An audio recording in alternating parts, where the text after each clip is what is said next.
from the battlefield to the capitals of our allies and friends and partners, the free people of the world look to America as the last best hope for peace and liberty for all humankind. For we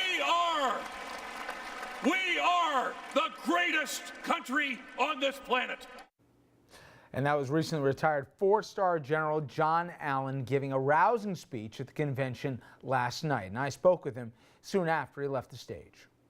General, most military men sometimes are averse to get into the world of politics. What prompted you to come on the stage tonight?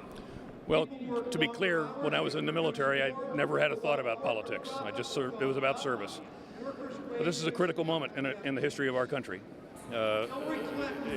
Given the challenges that we face and the options that we have, it was clear to me that Hillary Clinton is the right president and the right commander-in-chief. That's the reason I made this call. Among other things said on the trail, Donald Trump has said that our military is a disaster. He said he's known more than the generals do. He's called for invoking war crimes.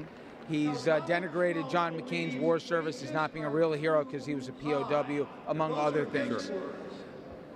How concerning is it, or do you consider it just political bluster, for the men and women who have to wear the uniform and those who command them? How much of a worry is that he would have his finger on the missile launch grid? Well, I think we're very worried about that. I won't speak for anybody else but myself, but words matter. And the first time you utter words on certain issues, they are a real window into your soul. And people need to understand that. When he tries to walk back from a particular statement or spin it in a different way, oh, it's sarcasm or something, look, he said it. It was the first thing out of his mouth, and it really is a reflection of how he believes on those issues. We ought to all remember that when the time comes to think about who we want to be the President of the United States and the Commander-in-Chief. I would never ask you to put names to it, but there's been reports that folks in the Pentagon would have reservations serving in a Trump administration for all the reasons that we've talked about and many more. Is that real or not? When you folks in the Pentagon, you mean military in the Pentagon? Well, I don't know. It's a decision that everyone needs to make themselves. When I was in uniform, if we ever got to the point where I was unable to follow an order or unwilling to follow a policy, you don't have any option other than to resign.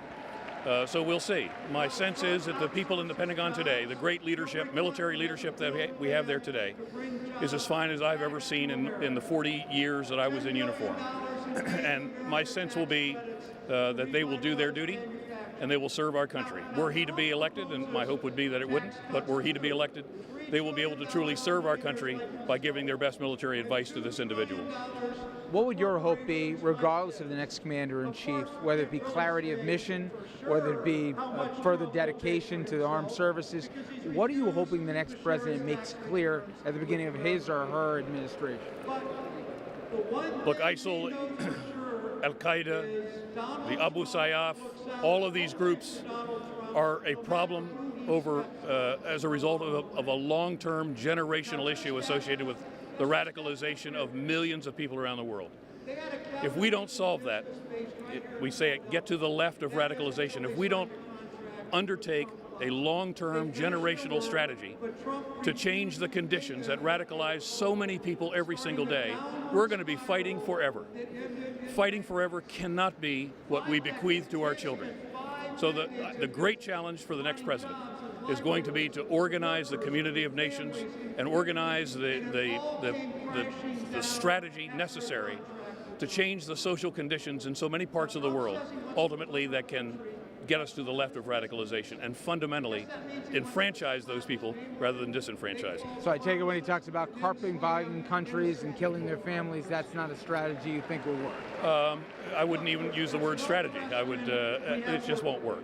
It just won't. Anyway, General, thank you for your service. Thank you very much for your time. Great to be with you tonight. When we come back, we'll stay with the military and a military story that I think is still resonating a day later. Hillary Clinton gave the keynote speech last night, but for many folks, they're saying this man stole the show. His message to Donald Trump brought the crowd to its feet. Have you even read the United States Constitution?